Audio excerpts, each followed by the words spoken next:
नमस्कार मित्रों। जैसा कि आप जानते ही हैं कि हमारे द्वारा बहुत सी ज्योतिष की क्लासेस की जाती हैं। और क्लासेस के साथ साथ हम लोग यहाँ यूट्यूब पे भी बहुत सारे वीडियोस को पोस्ट करते हैं, जिससे आप लोगों को भी फायदा हो सके।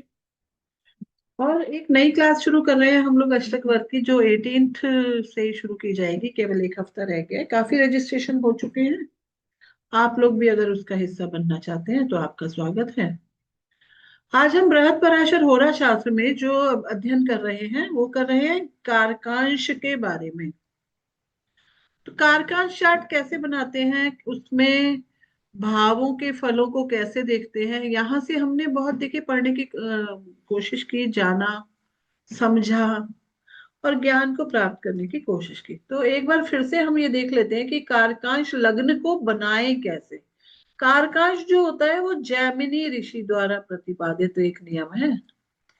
कारकांश कुंडली को कैसे बनाएं, तो आपको देखना है कि आपके जो आत्मकारक ग्रह हैं, जिनको हम एके भी कह देते हैं शॉर्ट में। आत्मकारक ग्रह कौन होता है?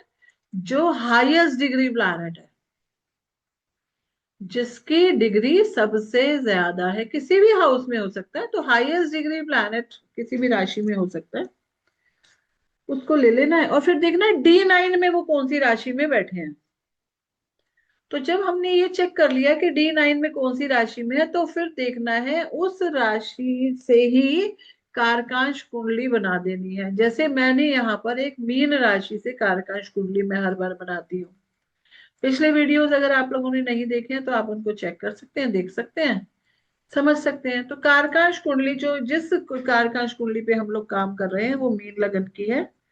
और लगन में ही सूर्य हैं, दूसरे भाव में गुरु और केतु हैं, 12वें भाव में बुध और शुक्र हैं, और 7वें भाव में चंद्रमा, और 5वें भाव में शनिदेव है।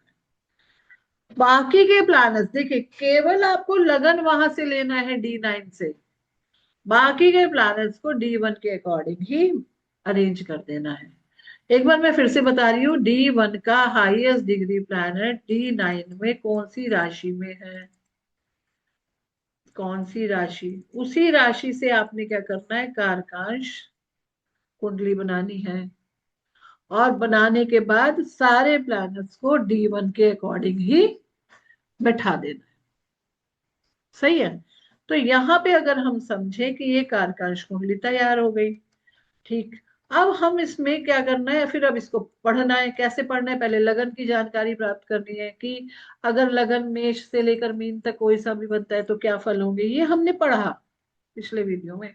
फिर देखना है कि लगन में कौन कौन से ग्रह आ जाएंगे तो क्या क्या होगा, फिर सेकंड हाउस में कौन कौन से ग्रह आ जाएंगे। तो यही चीज बृहद पराशर होरा शास्त्र में हमने यहाँ देखे लिखा है कि कारकांश धन भाव फलम, तृतीय भाव फलम, पंचम भाव फलम, ऐसे सभी भावों के बारे में हमने पढ़ा और विशेष फल तक जान लिया। पेज नंबर 125 तक हमने अच्छे से जान लिया। आइए आज हम इसके आगे पढ़ें। 125 से आगे हम इसमें पढ़ेंगे आज। पहले मैं फिर से 125, अच्छा ये 27 है, पेज 125 पे मैं फिर से आ गई हूँ। इसको हम समझते हैं। इसमें हमने विशेष फल पढ़े थे और ये जाना था कि 9वें 5वें भाव में ये ग्रह हो। तो ये सारे हम पढ़ चुके हैं। इसमें जो लास्ट श्लोक थे, 2 या 3 श्लोक, मैंने कहा था कि इससे हम पढ़ेंगे आगे।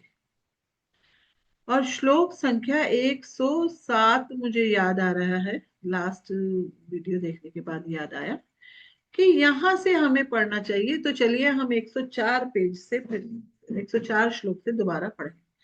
कारकांश में या 5वें भाव में केतु हो, कारकांश में यानी कि कारकांश लगन में, या फिर 5वें भाव में केतु हो, तो व्यक्ति गणित को जानने वाला होता है, ज्योतिष शास्त्र में प्रवीण होता है। आगे लिखते हैं, सभी योगों में गुरु का संबंध होने से सांप्रदायिक कार्यों की सिद्धि होती है। अब सांप्रदायिक कार्य कौन से होते हैं? Social service. अगर सभी योग, जितने भी योग हमने ये पढ़े, उनमें गुरुदेव अपनी पवित्र दृष्टि को दे दें तो क्या कहने, बहुत बढ़िया बात है, गुरुदेव की कृपा हो जाएगी। जो योग पांचवें भाव में कहा है उसमें गुरु का योग होने से फल होता है। कौन सा योग कहा है? कि पांचवें भाव में केतु हो। अगर कारकांश लगन में केतु है और उनके साथ गुरु भी है या गुरु की दृष्टि आ रही है तो बहुत अद्भुत है, बहुत अच्छा ज्योतिष शास्त्री व्यक्ति होगा, गणित को जानने वाला होगा। इसी तरह से बताया गया है। आगे क्या कहते हैं दोस्त 106 श्लोक में, जो योग मैंने पांचवें भाव में कहे हैं उन्हें दूसरे भाव में भी जानना चाहिए। किसी प्राचीन आचार्य ने तीसरे भाव में भी देखने को कहा है। कौन सा योग बताया है ऊपर? कि पांचवें भाव में केतु हो तो गणित को जानने वाला होता है ना। तो यहाँ जो हमने कुंडली लगाई हुई है वहां पर देखें, अगर हम ध्यान दें तो दूसरे भाव में केतु है और किसके साथ है? गुरुदेव बृहस्पति के साथ हैं।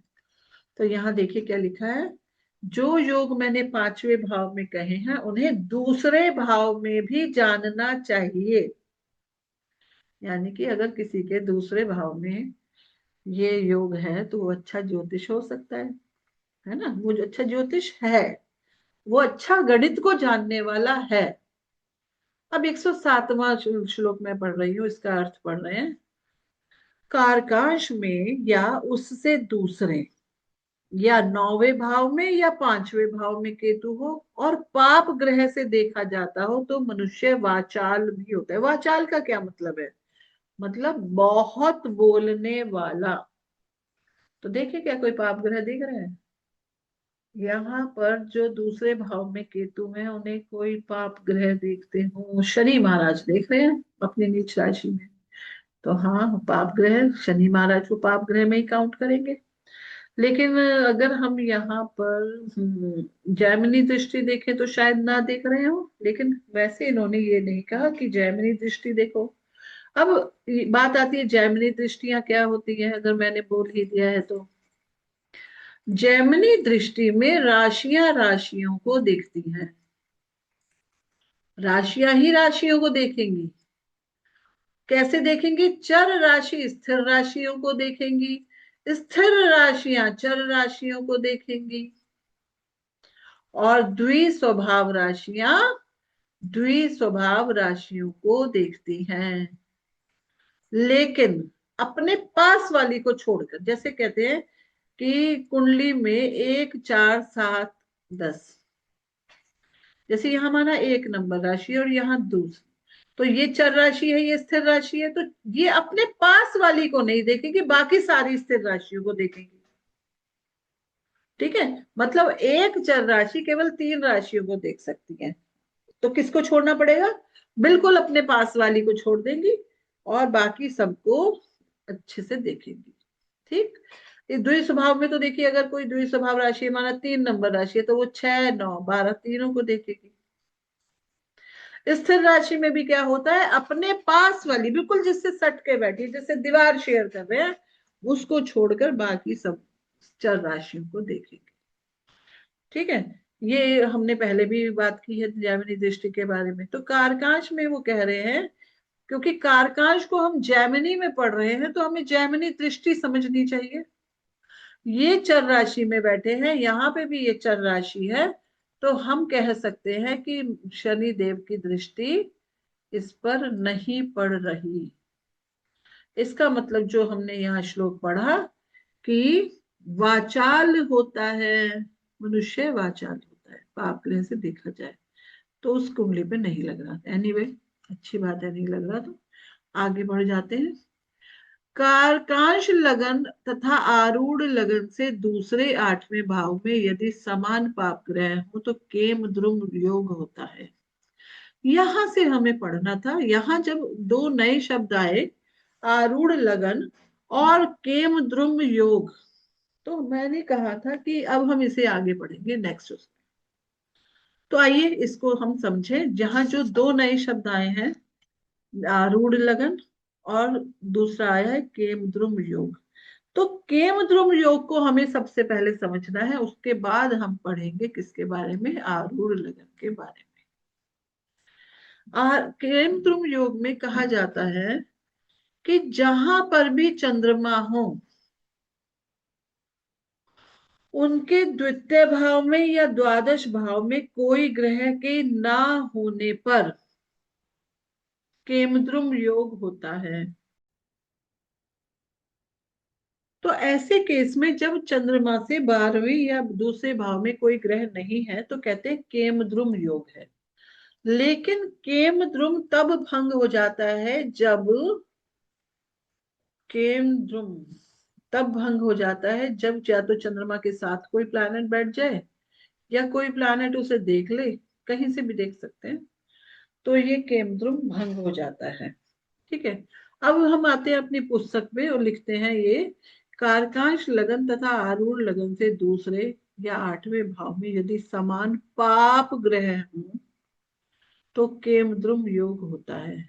अब केमद्रुम योग को अच्छा नहीं माना जाता। आगे लिखा है चंद्रमा देखता हो तो विशेष रूप से केमद्रुम होता है। दूसरे और 8वें भाव में विशेषकर यह योग होगा। दूसरे और 8वें भाव में अगर ऐसा माना जाए कि वहां पे पाप ग्रह हो, चंद्रमा देख ले, तो फिर ये केमद्रुम योग कहा गया है कारकांश के लिए।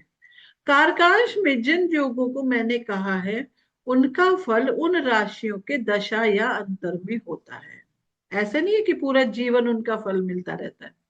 दशाओं के आने पर या अंतर दशाओं के आने पर ही वो फल प्राप्त होता है। ठीक है। अच्छा या बुरा जो भी फल होगा वो तब प्राप्त होगा जब दशा आएगी, ये हमेशा याद रखना है। इसी प्रकार दशाप्रद राशि से दूसरे 8वें भाव में ग्रह साम्य हो तो चंद्रमा देखता हो तो केमद्रुम योग होता है। ग्रह साम्य का मतलब आपस में एक दो ग्रह ऐसे बैठे हो जो 8वें में भी है और दूसरे में भी है और एक दूसरे को देखते हो, समान संख्या में ग्रह। दशा प्रवेश समय में सूर्य आदि लग्नों और लगन को साधना चाहिए। ये बहुत इंपॉर्टेंट बात इन्होंने यहाँ लिख दी है। कहते हैं दशा प्रवेश समय में, जैसे आपकी माना एग्जाम्पल ले लेते हैं, गुरु की दशा खत्म हो रही है। ठीक है। आपको ये पता है कि एक पर्टिकुलर डेट पर आपकी गुरु की दशा या कोई भी दशा, मेरे मुंह से गुरुदेव निकल का नाम निकल गया है, कोई भी दशा हो सकती है, शनि की हो सकती है, मंगल की हो सकती है, सूर्य की हो सकती है। तो हम कह रहे हैं कि माना सूर्य की दशा की समाप्ति हो गई और आपको पता है आज मेरी ये सूर्य की दशा समाप्त होने वाली है। तो जैसे ही सूर्य की दशा समाप्त होगी चंद्रमा की दशा शुरू होगी, ये तो पक्की बात है।